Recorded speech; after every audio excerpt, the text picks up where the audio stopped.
Greetings everyone. On today's video, I'd like to teach you how to create an angelic ambient guitar patch for Logic Pro. Let's get to work.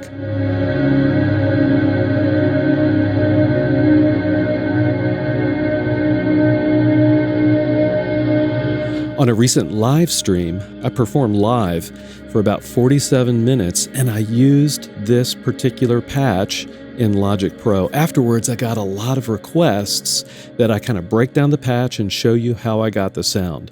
So I've got Logic Pro up and running, and I've recorded just a little piece of the guitar part that I played during that 47-minute set. Here's what just a few seconds sounds like.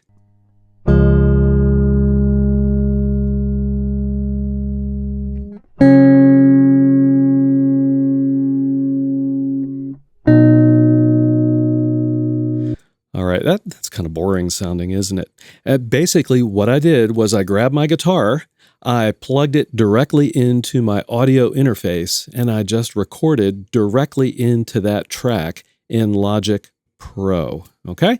So nothing special, everything special is in the effects chain. So let's just kind of walk through what I've got, and we'll build up the sound effect by effect. First up is a noise gate. And that does exactly what you would expect, just kind of reduces the, line noise of the guitar. Okay, I'm not going to even play that very much. So if your pickups are a little noisy or whatever, you can use a noise gate to kind of control that. Next up, I used an enveloper effect. And so what I did with this was I used it to kind of remove or delay the incoming attack of the guitar sound. Here's what it sounds like.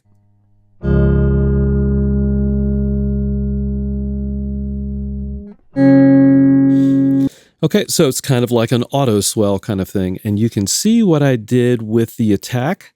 So I'll move this over here, and it's kind of a delayed ramping up and then the decay of the sound. So if you look at that, we've got the threshold settings, -46. You'll probably need to adjust that. I think it's 46. Yep. Sorry, my old eyes. Gain's at 100%. We've got gain on the output side turned all the way up, so that's great. And we've got a 5.7 millisecond time and 140-second time, okay? So that's...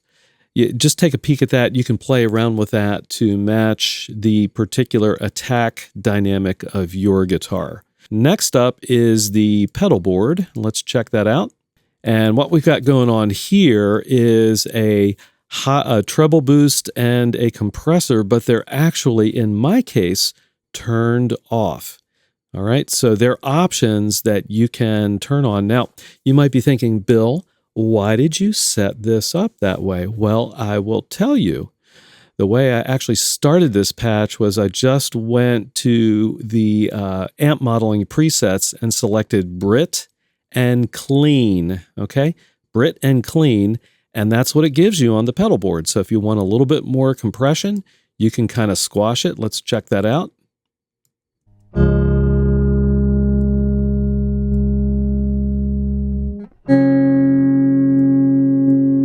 Actually, I like that. I'm going to leave it in there. And if you feel like you need a little bit more attack on the high end, you can use a treble boost. Ooh, I'm not going to use that because I don't want any drive, but you could throw that in there if you wish. All right, Pedalboard. Next up is amp, and this is, again, the stock Brit and Clean preset setting. So you can see we've got the British combo amp. Actually, it's a British combo model queued up. So that includes the British amp and the British 2x12 cabinet and the Ribbon 121 microphone. And really all I did here was I turned off the reverb. The default patch has the spring reverb of the amp model turned on. I didn't really like that. So let's check out that sound.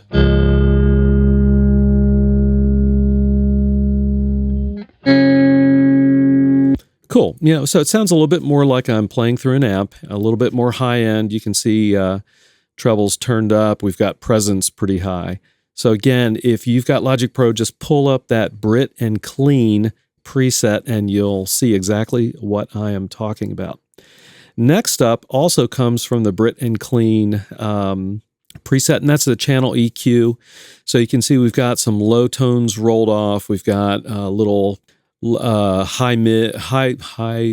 mids and high mids kind of set up here and a little rise. So you can adjust this EQ to taste. I pretty much left it as is. I think I played around with the high shelf a little bit just to kind of dial in the EQ that I was looking for. So here's what that sounds like.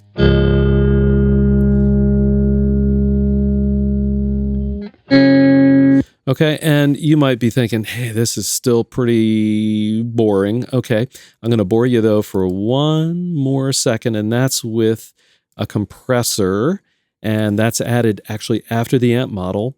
And so check this out.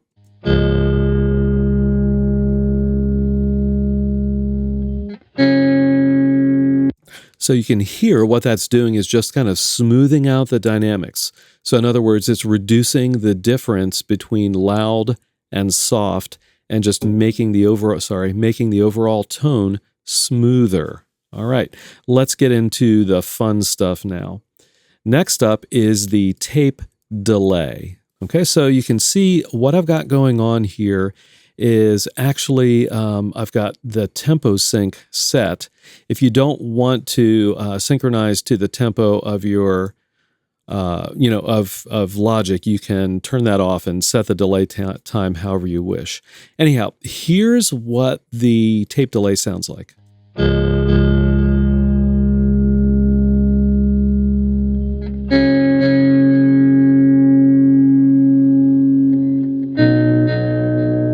Okay, and if you wish, you can kind of add in a little bit of modulation, right?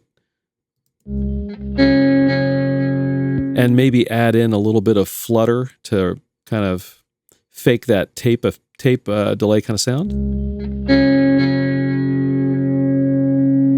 Okay, so I'll just play around with it, play around with the delay time, the feedback, get it to a point where you really like it. All right, so far we're kind of in mono, and that's not great, but let's go ahead and turn on a stereo delay, and this is going to help things out a lot. So let's take a peek at this. I did turn off tempo sync on this plugin, and I dialed in the left-hand delay to 865 milliseconds, right-hand delay to 535 milliseconds, and you can see that my output mix is at 50%. So 50% blend between wet and dry with a fair amount of feedback on each channel. And here's what it sounds like. All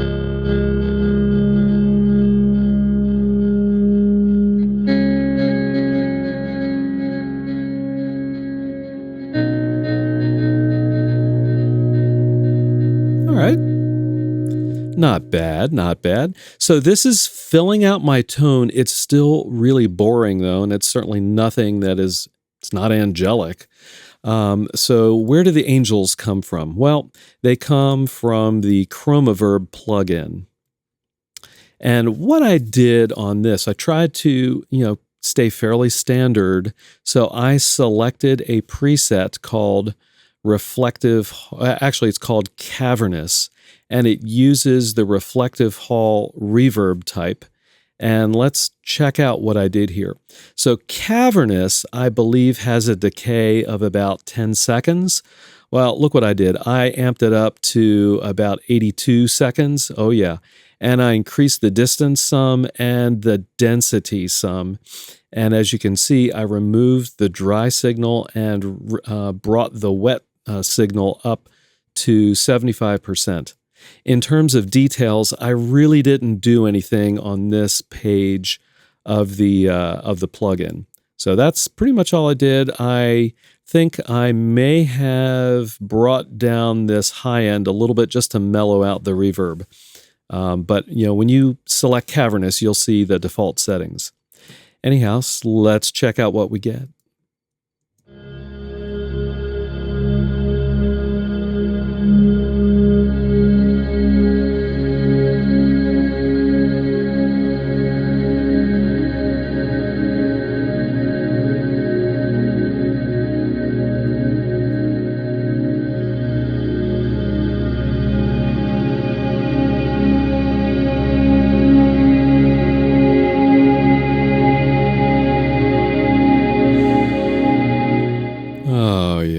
Beautiful, beautiful, beautiful. Yeah. So that is the sound. It's really not that complicated, is it?